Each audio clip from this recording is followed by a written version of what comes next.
vamos a grabar, así que después vamos a subir seguramente el... Muy bien. Ahí está. Muy bien. Exceso de equipaje. Esto es lo que compartí allí en el retiro y les quiero compartir a ustedes porque la verdad es que ha sido de mucha edificación en primer lugar para mi vida, ¿sí? Y también creo que tiene que ver con alzar la mirada, ¿sí?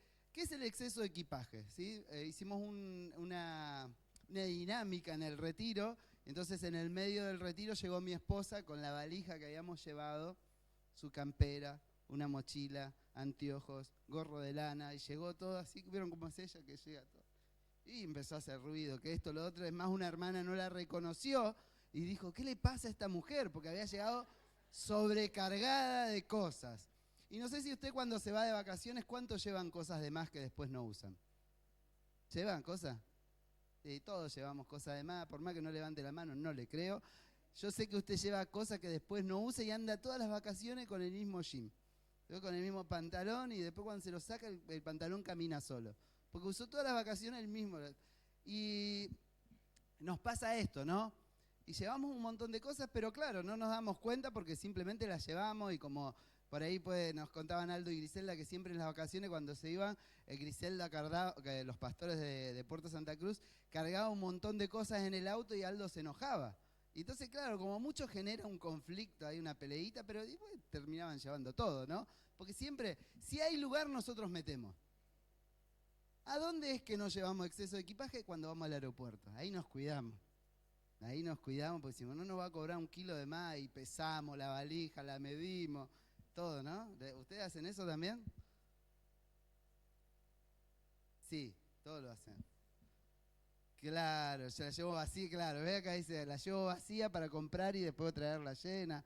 Claro, algunos hacemos eso, ¿sí? Lo cierto es que no nos queremos exceder para que no nos cobren.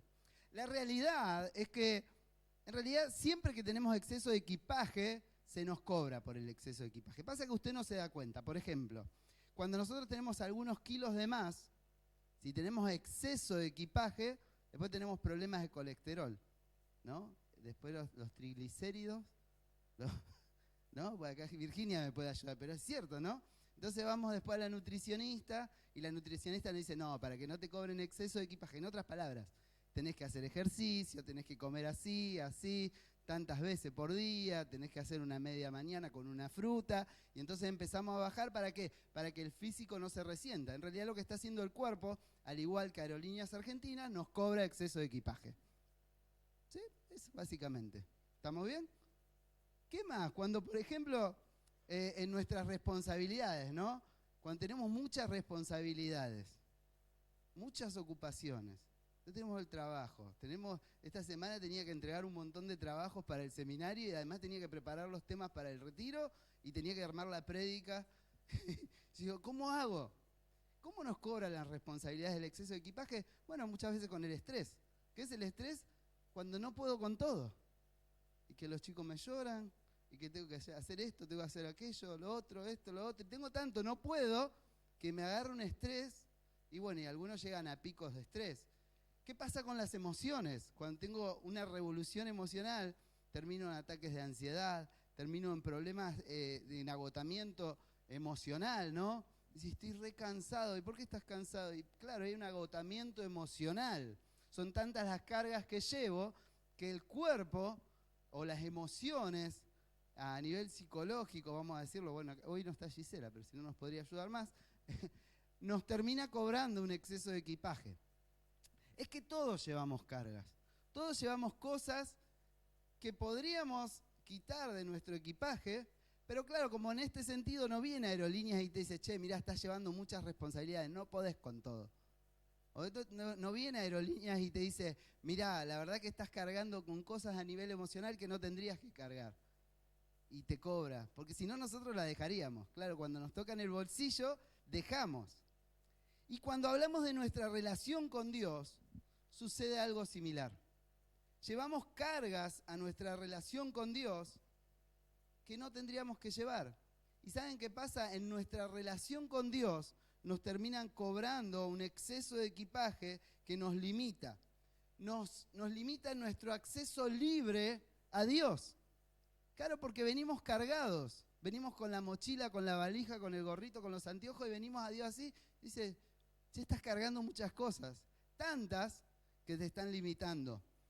Entonces, en vez de entrar confiadamente, como nos enseña Hebreos, confiadamente al trono de la gracia, es decir, en un acceso pleno, libre, como un hijo hablando con un padre, a ese trono que me da sin que yo merezca, porque eso es la gracia, que me da sin que yo merezca, entramos con tantas cosas que no entramos ni con confianza ni a un trono de gracia. Pensamos que algo tenemos que hacer. Bueno, ¿qué hay que hacer? Vengo con exceso de equipaje, ¿dónde hay que pagar?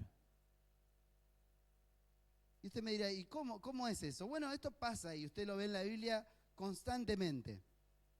Le pasó, por ejemplo, a la mujer samaritana. ¿Se acuerda que estaba hablando con Jesús, la mujer samaritana? Y entonces le empezó a preguntar, bueno, ¿y en qué monte tenemos que adorar? ¿Aquí o allá? Estaba hablando con Jesús. ¿Sí? Sí, parece que vos sos profeta. Y entonces Jesús empieza a revelar a sí mismo. Y la mujer estaba tan cargada y con tantas preguntas que no podía acceder hasta que en un momento se dio cuenta. Y ahí fue que pudo acceder, pudo liberarse de su carga. Pero hasta ese momento estaba cargada. Con Nicodemo, ¿se acuerdan?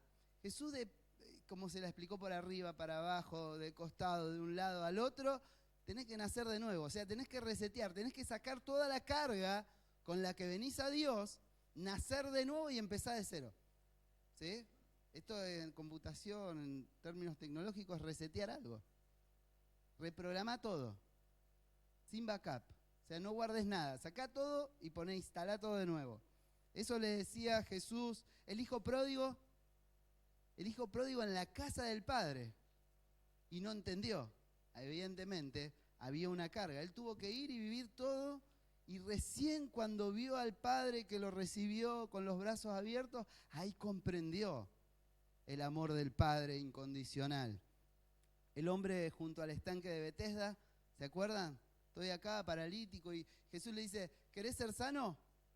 Es que nadie me puede llevar al pozo. Pero no fue la pregunta de Jesús. Claro, él tenía una carga, imagínense toda la vida, paralítico, el ángel que bajaba, removía las aguas, todos llegaban antes que él, nadie lo podía cargar, y cuando él se esforzaba, claro, todo ese trajín lo había cargado tanto, que cuando tuvo Jesús, vamos a suponer que él no sabía ni quién era Jesús, ni lo que Jesús podía hacer. Un hombre cualquiera le preguntó, ¿querés ser sano? ¿Cuál era la respuesta? Él no le dijo sí. Él le dijo, pero cuando viene el ángel, todos llegan primero, nadie me puede llevar. Claro, era tanta la carga que tenía que no pudo darse cuenta que aquel que le hablaba le podía resolver el problema solo con una palabra, porque estaba cargado. ¿Quieren que siga? El joven rico. El joven rico estaba cargado, y estaba rico también. Pero el problema del joven rico es que no pudo sacarse esa carga y se volvió tristemente. ¿Se da cuenta? Miren, quienes quitaron los prejuicios al acercarse a Jesús, quienes pudieron ir sin carga delante de Jesús, recibieron milagros instantáneos que cambiaron su realidad. ¿Se acuerdan Bartimeo?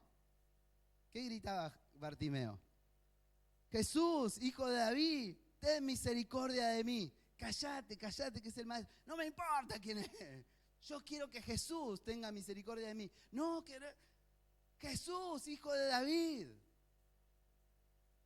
Totalmente sin prejuicio, sin protocolo, sin religiosidad. ¿Y qué pasó? Recibió la vista.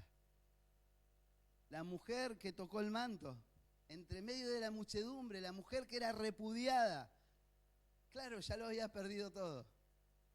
Llegó hasta el manto de Jesús y Jesús ni se dio cuenta. Solo sintió que salió poder de él. Es que, claro, venimos muchas veces con tantas cargas. El siervo del centurión, ¿saben la historia, no? Que llega el centurión, lo manda y Jesús le dice, bueno, voy a tu casa. Dice, no hace falta, hacé lo que vos quieras, no hace falta, con que vos digas la palabra, ya está. Hacé lo que vos quieras. Cuando nos quitamos los prejuicios, nos quitamos el exceso de equipaje con el que vamos a Jesús, nuestra vida realmente puede ser transformado. Entonces, ¿cuál es el objetivo de la prédica de hoy? ¿Sí? Es que vos puedas descargar, descomprimir, aligerar las cargas con las cuales te acercás a Dios. Es decir que, decirle que está al lado tuyo, descomprimí. Mirá, la idea es que vos puedas detectar cargas que no tendrías que estar cargando al acercarte a Dios y que quizás, porque ya hace un tiempo que venís a la iglesia o te enseñaron a ir a Dios de una manera, directamente lo haces así, porque la Biblia lo dice. Capaz que la Biblia no dice tanto eso, pero bueno, nosotros entendimos que eso dice la Biblia y vamos con todo eso, y entonces quedamos limitados al acceso a Dios. ¿Me está siguiendo? Muy bien, entonces le voy a invitar a que abra su Biblia en Jueces 6, que habla de la historia de Gedeón.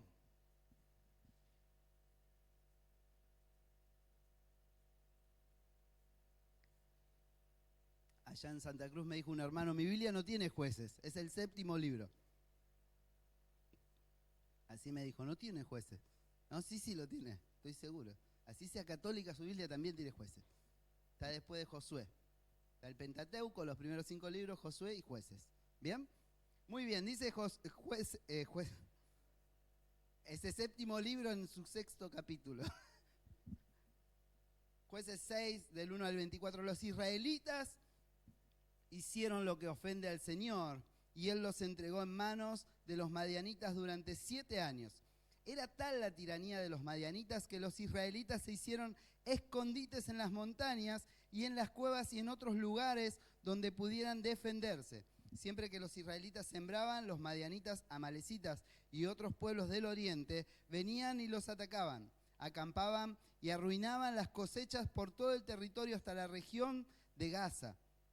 No dejaban en Israel nada con vida, ni ovejas, ni bueyes, ni asnos. Llegaban con su ganado y con sus carpas como plaga de langostas. Tanto ellos como sus camellos eran incontables e invadían el país para devastarlo. Era tal la miseria de los israelitas por causa de los madianitas que clamaron al Señor pidiendo ayuda. Cuando los israelitas clamaron al Señor a causa de los madianitas, el Señor les envió un profeta que dijo: así dice el Señor, Dios de Israel, yo los saqué de Egipto, tierra de esclavitud, y los libré de su poder. También los libré del poder de todos sus opresores, a quienes expulsé de la presencia de ustedes para entregarles su tierra.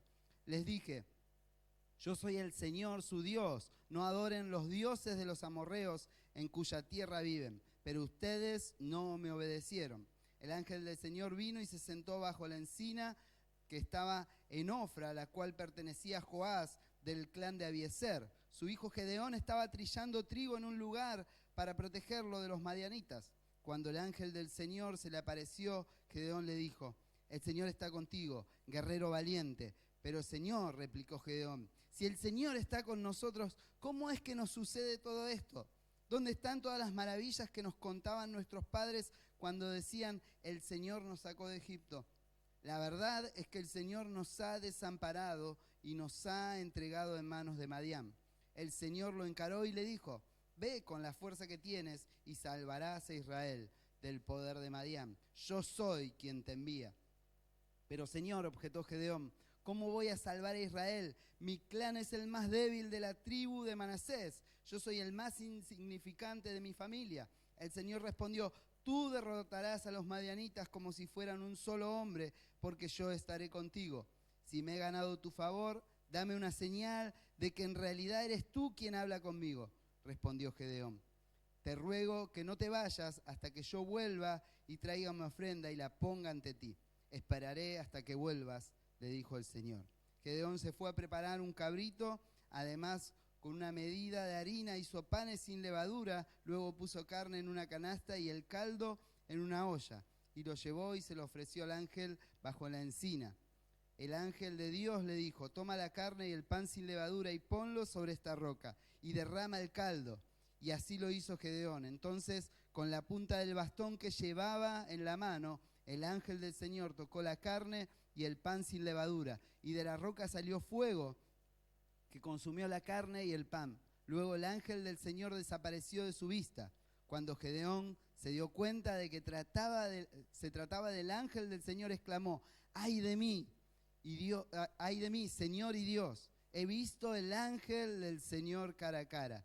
Pero el Señor le dijo: quédate tranquilo, no temas, no vas a morir. Entonces Gedeón construyó allí un altar al Señor y lo llamó: El Señor es la paz, el cual hasta el día de hoy se encuentra en Ofra de Abiezer.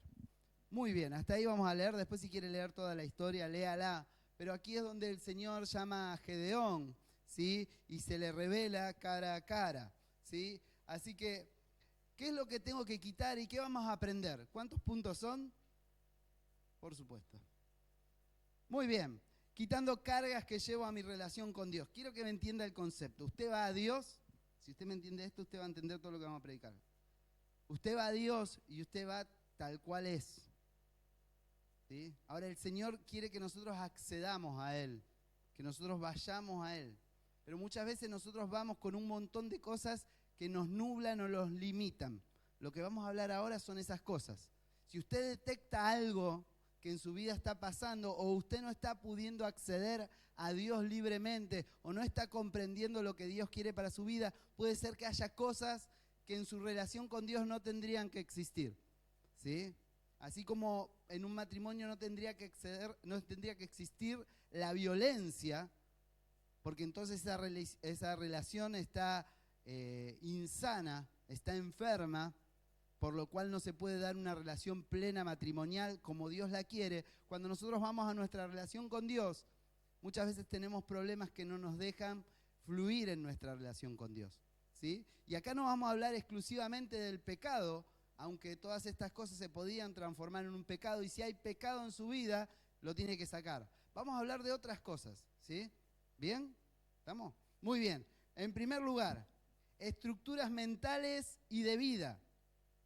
¿Qué es una estructura mental o una estructura de vida? Son conformaciones culturales que heredamos y moldean los valores de nuestra vida, ¿sí? Miren, desde que Moisés empezó a hablar con Dios, Israel se vio chiquito.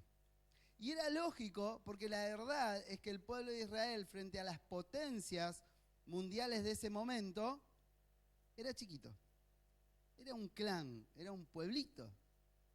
Pero ellos se veían chiquitos. ¿Sí? ¿Se acuerdan la historia cuando Josué y Caleb van los espías a ver la tierra? Cuando volvieron con los informes, todos volvieron con pésimas noticias. La tierra es buenísima, pero la gente que hay nos va a comer, porque son gigantes. Nosotros somos como langostas frente a ellos. Cuando Dios se revela a Moisés y lo llama, dice: ¿cómo yo me voy a presentar ante Faraón? ¿Cómo voy a hacer eso? ¿Ante Faraón? No puedo. Así que siempre Israel se vio y se menospreció a sí mismo. ¿Por qué? Porque siempre en realidad fue un pueblo chiquito. Miren, si leemos detenidamente los versículos 1 al 6 de Jueces 6, vemos que en la tierra que ellos ya habían conquistado, porque Jueces es después de Josué, ya conquistan la tierra, ellos están en la tierra y los pueblos que tenían que estar exterminados no habían sido exterminados, los madianitas, los amalecitas, todos estos pueblos que circundaban la tierra de Israel, vivían ahí. Y dice que ellos cosechaban y todo lo que cosechaban venían esto y se lo comían todo. Es como que usted, como con su tarjeta de crédito, así. Ve que usted trabaja, después llega el resumen de la tarjeta y ¡sabes! Así que usted después lea esto y siéntase ahí. Dice, agarre la tarjeta de crédito y córtela con...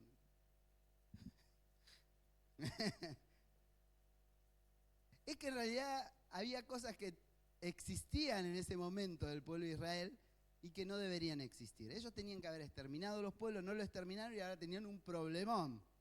Porque esos pueblos que ellos no habían exterminado estaban ahí. ¿Sí? Y es que cuando venimos a Dios existen situaciones que vivimos que no están dentro de la voluntad de Dios. Cosas que no tendrían que existir en nuestra vida, pero están ahí. Ciertas situaciones que yo dejé y me dejé estar, y relaciones que no corté, amistades que no corté. Cosas que vinieron formando parte de nuestro estilo de vida hasta el momento que conocimos a Cristo y así conformaron nuestros valores. O por ejemplo, situaciones extremas, como, y usted lo puede ver mucho, y sobre todo aquí en el sur, no solamente en esta ciudad, por ejemplo, cuando una persona viene de la extrema pobreza, ¿no? Viene de una situación de extrema pobreza, entonces cuando consigue un trabajo, sobrevalora tanto el trabajo, porque yo no quiero que me pase lo mismo. Yo no quiero que mis hijos pasen lo que yo pasé. Claro, es que su realidad le hizo decidir por obtener un valor que aparentemente es bueno, porque el valor del trabajo, hay que laburar, muchachos, hay que trabajar. Pero cuando nosotros sobrevaloramos por la experiencia, claro, se convierte en un valor que moldea tanto nuestro estilo de vida, que puede ser que pasemos muchas horas trabajando debido a que no queremos volver a la situación anterior de pobreza. Y esto sucede mucho. ¿O no escuchó usted? Y esto no es que lo escuché yo solo, no quiero que a mis hijos les falte lo que a mí me faltó. Por eso le doy todo. Bueno, eso es un valor, después veamos si es bíblico o no, después le digo. Pero lo cierto que es, de una experiencia se conforma un valor, vuelvo a lo mismo, puede que sea bíblico o no, después lo discutimos. Lo que le estoy diciendo es que usted está sacando el valor de la experiencia. ¿Sí? ¿Me explico? O por ejemplo, una mala experiencia, yo me acordaba que la hermana acá dio su testimonio el día del encuentro de vida discipular, de una mala experiencia con un padre biológico no nos deja acceder plenamente a Dios como padre, porque la experiencia nos marcó de tal manera, ya sea un padre violento, un padre ausente, que no podemos concebir a Dios como padre. Entonces accedemos a Dios con una limitación porque no entendemos el concepto de padre. ¿Me está siguiendo? Es una realidad que nos moldeó y que la vivimos tanto tiempo en nuestra vida que cuando vemos la vaca, lloramos. Entonces eso genera un valor en nuestra vida. Y usted lo puede ver cotidianamente en todo aspecto, estrato y lugar. No, eso no lo voy a hacer porque... No, eso tenés que hacerlo así. Porque es así. Siempre es así. No confíes. Miren, cuando a mi relación con Dios llevo estructuras de vida personales, y escúcheme bien esto, amoldo a Dios a lo que yo creo y yo no me amoldo a Dios. ¿Me está siguiendo? Es decir, yo lo encierro a Dios, bueno, aquí entra Dios. Entonces Dios pasa a ser un compartimento estanco dentro de mi vida, porque en realidad las limitaciones las tengo yo, no Dios. ¿Me explico? ¿Me está siguiendo? ¿Por qué? Porque yo tengo un valor de acuerdo a la experiencia. Y esto Pablo nos enseña y nos dice en Efesios 4:22, con respecto a la vida que antes llevaban, se les enseñó que debían quitarse el ropaje de la vieja naturaleza, la cual está corrompida por los deseos engañosos, y ser renovados en la actitud de su mente y ponerse el ropaje de la nueva naturaleza creada a imagen de Dios en verdadera justicia y santidad. Es decir, sacá la estructura de tu experiencia y ponete ahora a la imagen de Dios. ¿Cómo me debo acercar a Dios? De acuerdo a lo que Dios es. Y si Dios es así, así me debo acercar. Allí en el versículo 13, pero Señor, replicó Gedeón, si el Señor está con nosotros, ¿cómo es que nos sucede todo esto? ¿Dónde están todas las maravillas que nos contaban nuestros padres cuando decían el Señor nos sacó de Egipto? La verdad es que el Señor nos ha desamparado y nos ha entregado en manos de Madián. La experiencia había marcado tan profundo la vida de Gedeón que a pesar de que Dios le estaba hablando en ese mismo momento, él dijo no. Porque mi experiencia me enseñó que esas maravillas le sucedieron a nuestros padres. Pero ahora Dios no está con nosotros. Qué tremendo que Dios te esté hablando, que Dios esté tocando tu corazón, que Dios esté llamando a la puerta, pero que vos no le abras, porque la experiencia te moldeó tanto que simplemente dejaste la puerta cerrada. Así le pasó a Gedeón. Ahora, ¿cómo hago para yo detectar estos patrones en mi vida? Vamos a pasar. ¿Cómo hago para detectar estos patrones en mi vida? ¿Cómo me doy cuenta? Si yo fui moldeado así, porque muchas veces no nos damos cuenta, nos miramos en el espejo y los patrones culturales, las herencias no se ven. Te ve que estoy más gordo, más flaco, pero eso no. Miren, cuando conozco más a Dios, cuando yo me esfuerzo en conocer más a Dios, esto contrasta con lo que era mi vida antes de conocer a Cristo. Entonces lo que yo debo hacer para conocer cuáles son los patrones culturales que han moldeado mi vida y que van en contra de la voluntad de Dios y me cobran un exceso de equipaje al acercarme a Dios y me limitan, tengo que conocer a Dios. Tengo que conocer quién es Dios, cómo es Dios.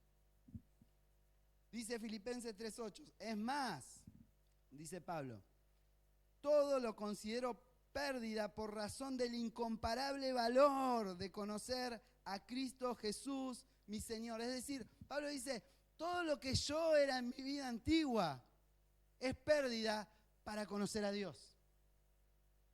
Entonces, ¿cómo Pablo podía modificar su conducta antigua? Si él era religioso, si él sabía la Biblia mejor que nosotros. Tenía que conocer a Jesús. Y en el versículo 14, el Señor lo encaró a Gedeón y le dijo, me encanta la NBI porque dice, lo encaró. Como dice, ¿qué te pasa? Ve con la fuerza que tienes y salvarás a Israel del poder de Madián. Yo soy el que te envía.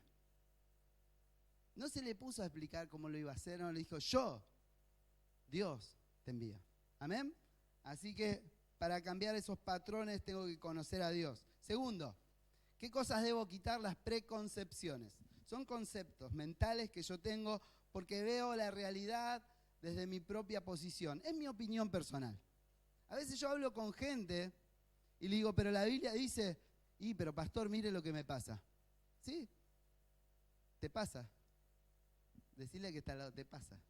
Sí, te pasa. Es verdad. Sí, es verdad. Es verdad. Es verdad. Mirá. Así. Yo digo, qué mal que está la Argentina. Y la verdad que sí, que está mal. Che, no alcanza para nada la plata. Y la verdad que sí, no alcanza para nada. Voy al supermercado y cada vez me cobran más caro y cada vez llevo menos cosas. ¿Y sí? ¿Es verdad? La preconcepción es la visión propia de la realidad. Es desde mi ángulo. Lo que yo veo. Y lo que vos ves, es lo que vos ves. Y está muy bien. O puede que no. Puede ser que veas mal. Puede ser que sea acertado o que sea errónea. Lo cierto es que tu propia percepción, ya sea acertada o errónea, lo cierto es que es limitada. Es tu opinión. Y puede venir alguien y ver lo mismo y verlo totalmente distinto. Lo vamos a hablar el domingo que viene cuando hablemos de política. Pero no se preocupe. Venga con el cuchillo entre los dientes nomás. Pero, lo que sí podemos afirmar es que mi visión es limitada. Mi visión siempre está sujeta a mi capacidad de ver. Y si yo tengo un problema de visión, voy a ver menos. ¿Sí? O puede ser que hay cosas que por momentos están ocultas y por momentos están descubiertas. Les ponía este ejemplo en el retiro. ¿Cuántos fueron al Chaltén acá? Yo le promocioné el Chaltén a mi cuñado. Dije, lo mejor que vas a poder ver en tu vida. Y mira que yo conozco lugares en Argentina, pero el Chaltén a mí me impactó. Fue y estaba nublado. ¿Todo el día nublado? Sí, todo el día nublado. No vio la montaña, vio la imagen, vieron la madera esa que te pone en el parque, que está esta, la montaña esta, pero no la vio. Porque estaba nublado. Y lo que él vio, bueno, no se llevó el mismo impacto que yo. Los dos miramos al mismo lugar, pero uno lo vio nublado y otro lo vio despejado. Lo cierto es que a veces tenemos estas experiencias, hay cuestiones que limitan nuestra visión, pueden ser externas o internas, ¿sí? Hablaba con una mujer que se operó de cataratas hace un tiempito atrás y me decía, pastor, ahora como que lo veo en HD, me decía. Porque antes no, veía todo nublado. Le digo, bueno, no se asuste, le digo, así era. Así era. Dice Mateo 6:22, el Señor Jesús dice, el ojo es la lámpara del cuerpo. Por tanto, si tu visión es clara, todo tu ser disfrutará de la luz. Pero si tu visión está nublada, todo tu ser estará en oscuridad. Si la luz que hay en ti es oscuridad, qué densa será esa oscuridad. Porque en ocasiones nuestros ojos están mal. Entonces nuestra visión está equivocada. ¿Me está siguiendo? Entonces la preconcepción es nuestra visión de la propia realidad. lo que usted tiene que entender aquí, que su visión es limitada. ¿Es verdad? Puede ser que sea verdad. ¿Es mentira? Y puede ser que sea mentira, que sea engañado usted, pero la verdad es que es limitada. Ahora, la visión de Gedeón estaba fundada desde su propia percepción. En el versículo 15 dice, pero Señor, ¿cómo voy a salvar a Israel? Mi clan es el más débil de la tribu de Manasés, la más pequeña, y yo soy el más insignificante de mi familia. ¿Era verdad o era mentira esto? Era verdad. Era verdad. Era el más pequeño de la familia más pequeña, del clan más pequeño, de todos los pequeños, de los pequeños pequeños. Esto era una verdad.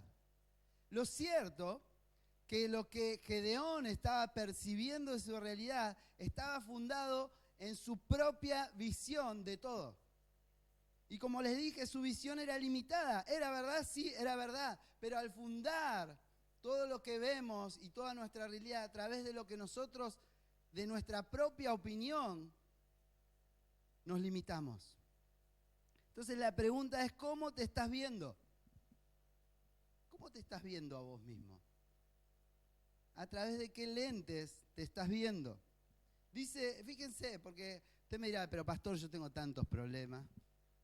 Mi realidad es tan problemática y hay cosas que no puedo resolver. Bueno, bienvenido.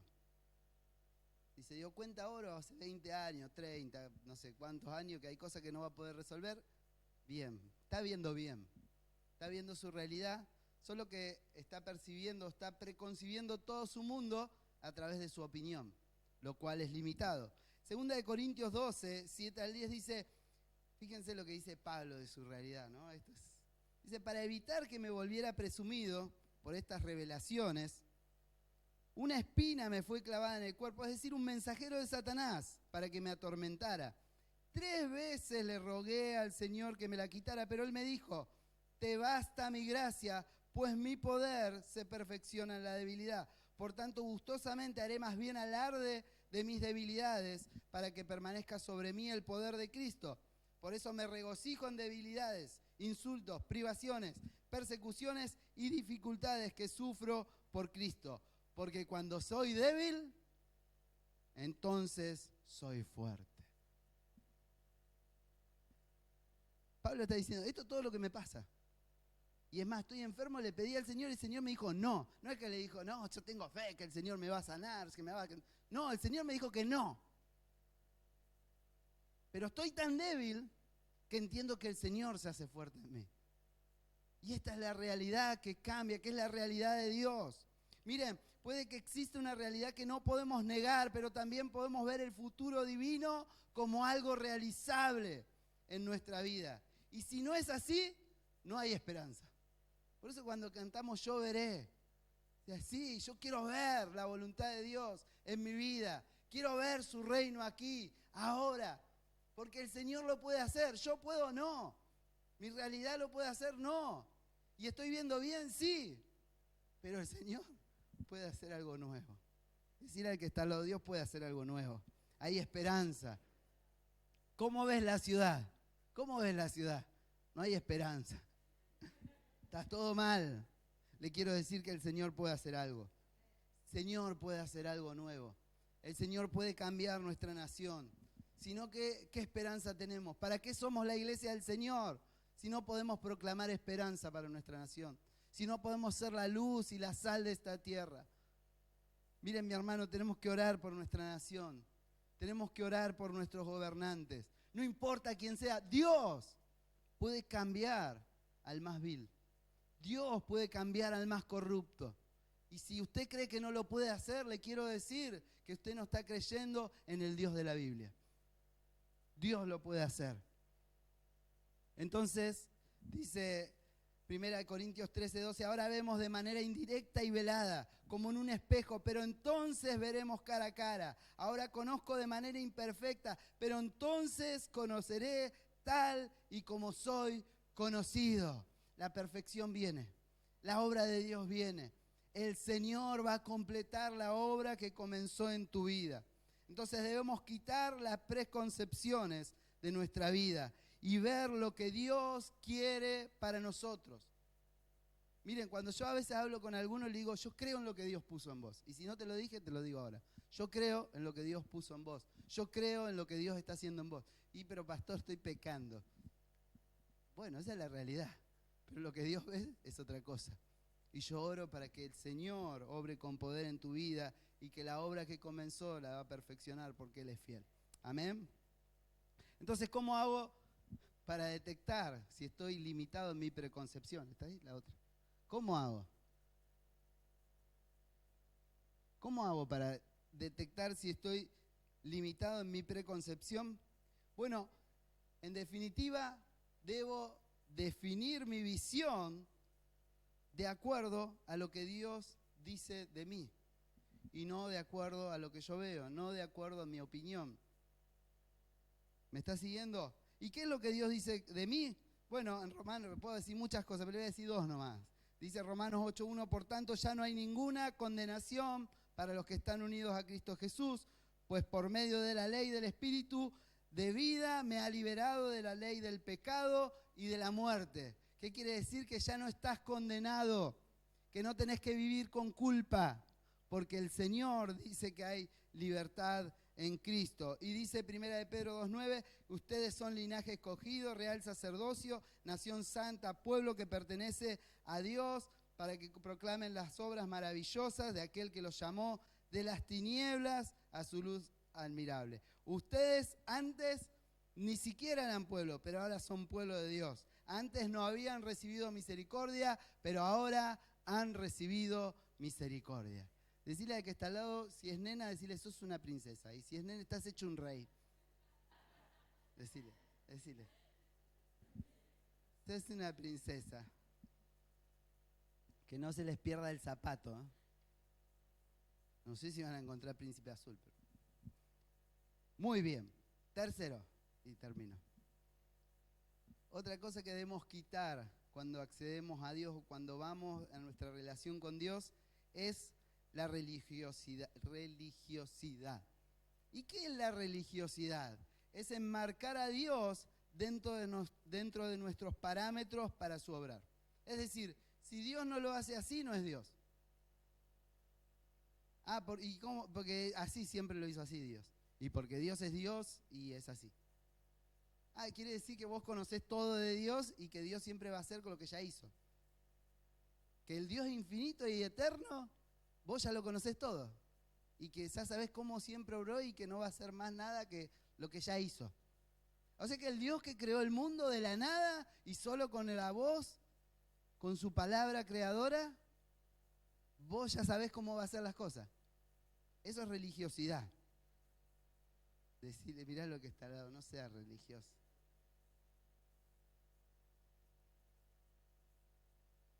Hay una canción que dice, Dios está haciendo cosas nuevas. ¿La conocen? El domingo que viene la tocamos. Dios está haciendo borrón y cuenta nueva. Muy bien. ¿Qué implica despojarse en este sentido? Implica quitar nuestros métodos para... Miren que yo soy muy metódico, pero... Quitar nuestros métodos para permitirle a Dios hacer algo nuevo en mi vida.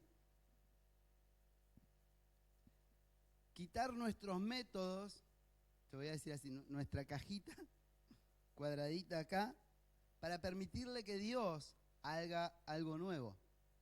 ¿Sí? Miren, es tan tremenda la religiosidad porque los fariseos, por no poder enmarcar a Jesús dentro de su tradición, lo terminaron matando. Allí en Juan 11:47 dice que los jefes de los sacerdotes y los fariseos convocaron una reunión del consejo. Dice, ¿qué vamos a hacer? Este hombre está haciendo muchas señales milagrosas.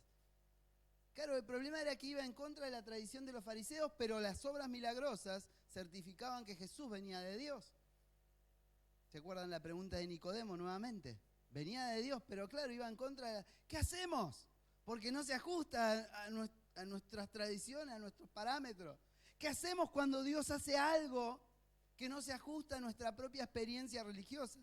Es más que una experiencia religiosa. Pensar que resucito, decía Enrique Iglesias.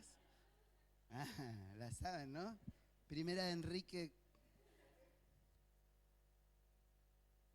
Así que dice, los fariseos resolvieron en esa reunión, así que desde ese día convinieron en quitarle la vida. Porque no se ajustaba. Jesús parece que Dios venía haciendo todo el Antiguo Testamento, hizo de una manera y a Jesús se le ocurrió de otra. Es que vivimos en religiosidad. Y cuando Dios nos encuadra dentro de lo que ya aprendimos, o sabemos, o preferimos, decidimos darle la espalda. Entonces matamos y crucificamos a Jesús nuevamente en nuestra vida y que quede bien muerto. Ahí, ¿crees en Jesús? Sí, creo. Pero a partir de ese momento que sucedió eso que a mí no me gustó, listo, que quede ahí. Sin embargo, fíjense lo que le pasó a Gedeón, ¿no? Dice, fíjense porque es tan claro, dice en el versículo 17, si me he ganado tu favor, dame una señal de que en realidad eres tú quien habla conmigo. Así que, a ver, Gedeón le dice, bueno, si sos vos, mostrame así que sos vos. Porque yo conozco a Dios así, así que así voy a entender que es Dios. Si no es así, no. O sea, estaba hablando con Dios, ¿sí? Si es así, dame una señal de que sos vos. Te ruego que no te vayas hasta que vuelva y traiga una ofrenda y la ponga. Después que Gedeón se fue a cocinar, se fue a la Anónima, compró, hizo el caldo, hizo todo lo que tardó. Y el ángel de Jehová estaba. Pero le tuvo paciencia porque quería hacer algo en su vida. ¿Por qué sucedió esto? ¿Y por qué es clave entender de que Gedeón le pidió una señal al ángel de Jehová, que en realidad entendemos que es una personificación de Dios mismo? Sí, esto es lo que dicen los estudiosos, no lo digo yo, pero entendemos cuando habla del ángel de Jehová puede ser o Jesús mismo personificado, de alguna manera una manifestación de Jesucristo, o Dios mismo hablando. Por eso es el ángel de Jehová. Y después dice que le habló el Dios a cara, ¿no? No es un ángel cualquiera. ¿Por qué? Porque reemplazamos una relación íntima con Dios por religión. El dato curioso de Gedeón es que estaba hablando con Dios y no reconoció que era Dios. Pero ¿cómo no era cristiano Gedeón? ¿No oraba todos los días? ¿No iba todos los domingos a la iglesia? Bueno, por ahí sí, pero no se dio cuenta que era Dios. Por eso cuando yo les digo que está todo bien que ustedes vengan los domingos a la iglesia y me encanta verlos y la idea es que usted se congregue, pero no basta con eso. Usted va a reconocer la voz de Dios cuando tiene una relación. El problema de Gedeón es que no reconoció que era Dios. Tuvo que demandar una señal. ¿Cómo escuchamos a veces esto, no? Bueno, si Dios me sana, si el Señor me responde esto, el domingo voy a la iglesia. Te prometo, Adriana, que el domingo voy a la iglesia, sí. No, pero si Dios, y le ponemos condicionamientos a Dios.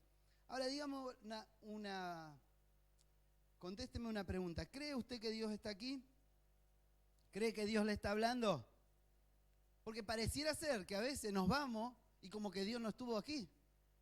Y dice Habacuc 2:20, Jehová está en su santo templo, calle delante de él toda la tierra. No, empieza el culto, les voy a decir algo que quiero decir como pastor. Ponemos la canción para que usted aquí te dice, escucho risa, y están ahí, ¡bah! Y Habacuc 2:20 dice, Jehová está en su santo templo, calle delante de él toda la tierra. Entonces, no nos damos cuenta que Dios está acá, ¿no? No nos damos cuenta que Dios nos está hablando. Entonces, claro, escuchamos la prédica y la prédica de hoy estuvo buena. Wow. ¿Fue la prédica o Dios te habló? Porque no es lo mismo. Cuando abrimos la palabra de Dios, ¿Dios nos está hablando o estamos leyendo la Biblia? Porque no es lo mismo. Pero si creemos que la Biblia es la palabra de Dios, ¿por qué cuando leemos la Biblia es que Dios no nos habla? ¿Es que necesitamos alguna señal emocional que nos toque el corazón, nos larguemos a llorar y empecemos a levantar las manos y no sé qué más? ¿Para que sea la voz de Dios? Y caí como muerto. ¿O que creemos que cuando Dios nos habla, simplemente al abrir su palabra, busco con fe escuchar su voz? Es que concebimos muchas veces la espiritualidad como algo que atraviesa nuestras emociones o nuestra mente o algo que nosotros comprendamos y mezclamos esa religiosidad y entonces si obra así es Dios y si no, no. y encasillamos tanto a Dios. Pero si creemos que Dios está aquí y que está donde se reúnen 2 o 3 en su nombre, Dios está aquí. Y si creemos que la Biblia es la palabra de Dios, Dios nos está hablando. Y entonces lo que yo tengo que hacer es obedecer. Tengo que pedirle a Dios que me demuestre si hay carga religiosa en mi vida, si lo estoy enmarcando, lo estoy encerrando en una cajita para compartimentar mi vida y que Él ocupe solamente una faceta de mi vida. Los domingos de 6 a 20. Y si el pastor predica largo, ya como que tengo que ir a cocinarle a mi familia, pastor, así que por favor no se extienda. Qué tema, ¿no? Lo que le quiero transmitir, mi hermano, es que la fe es superior a la capacidad humana porque proviene de Dios.